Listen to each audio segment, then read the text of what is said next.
എന്താ മാഷേ? പെട്ടെന്നൊരാവശ്യം വന്നാ നിങ്ങളൊക്കെ അല്ലേ സഹായിക്കേണ്ടത്. ഒരു 3/4 മണിക്കൂറിന്റെ കാര്യമല്ലേ ഉള്ളൂ. മാഷ് എന്താ ഉദ്ദേശിക്കുന്നേ?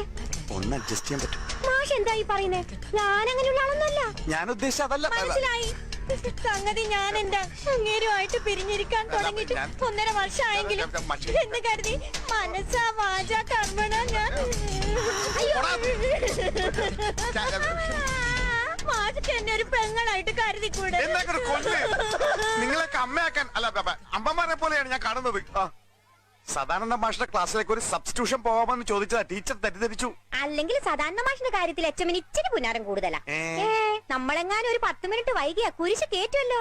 ടീച്ചറെ, സദാനന്ദ മാഷിനെ കുറിച്ച് മാത്രം പരദൂഷണം പറയണ്ട. കരിമ്പൂരാടക്കാരനാ. നാവ് വളച്ചെന്തെങ്കിലും കടുപ്പിച്ചു പറഞ്ഞ അച്ചട്ടാ പറഞ്ഞേക്കാം. ഓട്ടണ താളത്തിന് തുല്ലാൻ ഇങ്ങനെ ഒരു ഹെഡ് മാഷ കിട്ടിയത് സദാനന്ദ